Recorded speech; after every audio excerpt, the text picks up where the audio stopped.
राष्ट्रीय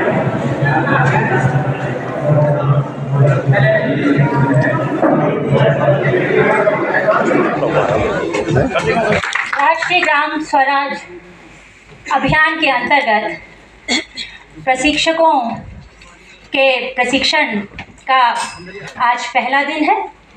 हम आप सभी का इस कार्यक्रम में हार्दिक अभिनंदन और स्वागत करते हैं।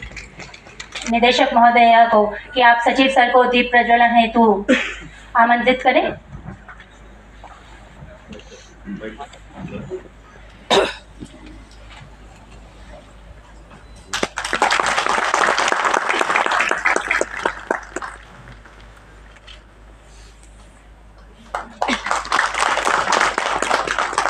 ये कुछ बातें जो मास्टर ट्रेनर्स के बारे में आपने बताई है और इससे ये लगता है कि एक मास्टर ट्रेनर के बारे में आपको कुछ अंदाज है। आदरणीय सचिव महोदय, उत्तराखंड सरकार पंचायती राज, हमारे सभी प्रतिभागीगण मास्टर ट्रेनर्स जो लगभग सभी जिलों से आए हुए हैं, इसके अलावा हमारे पंचायती राज विभाग के समस्त अधिकारी और कर्मचारीगण, आप सभी का इसमें टीओटी प्रोग्राम में, जो कि हमारे केंद्र सरकार की जो योजना है राष्ट्रीय ग्राम स्वराज अभियान के तहत, उसके तहत जो इस तत्वाधान में 3 दिन का प्रशिक्षण शिविर, प्रशिक्षण सत्र कहिए, उसमें आप सभी का मैं स्वागत करती हूँ पंचायती विभाग की ओर से, उत्तराखंड सरकार की ओर से। जैसा कि हम सबको विदित ही है कि किसी भी देश को चलाने के लिए कानूनों की आवश्यकता है, नियमों की आवश्यकता है, अनुशासन की आवश्यकता है। तो इसके तहत हमारे यहाँ संविधान जिसे कहा जाता है, हमारी रूल बुक का ये, धार्मिक बुक का ये, हर तरीके का समावेश उसमें है। और उसके 3 प्रमुख अंग हैं, कार्यपालिका, न्यायपालिका, विधायिका। कार्यपालिका की अगर बात करें तो आपके राष्ट्रपति, संसद, ये सब कार्यपालिका मिलकर बनाते हैं और सभी संसद में हम जो निर्वाचित प्रतिनिधि हमारे हैं, तो ये है हमारी टॉप रूट, जिसे टॉप लेवल डेमोक्रेसी कहते हैं। इसके अलावा जिस विभाग के बारे में हम बात करने जा रहे हैं वो डील करता है हमारी ग्रास रूट डेमोक्रेसी से। जो ग्रास रूट डेमोक्रेसी या स्थानीय स्वराज सुशासन की बात करें, हम सभी जानते हैं कि हमारा जो संविधान है उसमें नीति निर्देशक तत्व दिए गए हैं, जिसके तहत अनुच्छेद 40 में पंचायतों की गठन की व्यवस्था थी, और वो बाध्यकारी नहीं थी राज्य सरकारों पर। परंतु उसके बाद 73वां संविधान संशोधन जो 1992 में आया और लागू जो हुआ 93 में 24 अप्रैल, जिस दिन हम पंचायती दिवस भी मनाते हैं, उसके तहत राज्य सरकार को शक्तियां दी गई कि आप अपने तरीके से इन पंचायतों का गठन कीजिए। और त्रिस्तरीय पंचायती व्यवस्था लागू हुई, जिसमें आप ग्राम को हम सभी जानते हैं, ग्राम पंचायत, उसके बाद जब हम ब्लॉक में आते हैं तो क्षेत्र पंचायत, जिला स्तर पर जिला पंचायत। आज उसी की ट्रेनिंग जिसके लिए आप मास्टर ट्रेनर आए हैं, हम बहुत सारी बातें पहले भी कर चुके हैं, आगे के सेशन में भी करेंगे।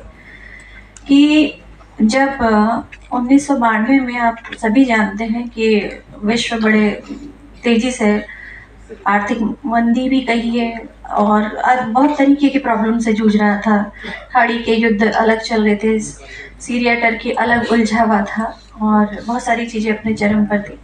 तो आवश्यकता महसूस हुई जनरल महासभा जो संयुक्त राष्ट्र की है कि एक मंच पर बैठे और विचार करें कि हम कहीं तकनीकी विशेषज्ञता पाने में, परमाणु बम बनाने में इतने ज़्यादा, क्योंकि सभी जानते हैं कि ग्लोबलाइजेशन का दौर 1990 के बाद लागू हुआ, तो एक औपनिवेशिक प्रवृत्ति फिर संसार में बढ़ रही थी, छोटे देशों को दबाया जा रहा था, बड़े फिर दोबारा उपनिवेशिक प्रवृत्ति की ओर जा रहे थे। तो 1992 से जो सिलसिला चालू हुआ वो 2015 में जाकर रुका। रियो जो ब्राज़ील है वहाँ से शुरू हुआ। पंचायती राज विभाग के ग्राम स्वराज अभियान RGSA कार्यक्रम के तहत जो प्रशिक्षण कार्यक्रम मैंडेट है हमारे राज्य का, सभी राज्यों का, उसके क्रम में जो हमारे मास्टर ट्रेनर्स हैं, संस्थाओं से जुड़े हुए, एनजीओ से जुड़े हुए, सभी का स्वागत, अभिनंदन। हमारे डायरेक्टर साहिबा और विभाग के सभी अधिकारीगणों का भी बहुत बहुत अभिनंदन और स्वागत। धन्यवाद मैडम।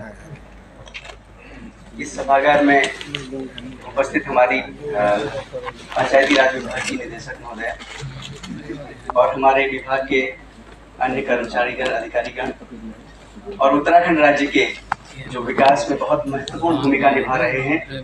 हमारे जो सिविल सोसाइटी ऑर्गेनाइजेशंस के जो प्रतिनिधि हैं, मैं उन सभी को नमस्कार करता हूँ।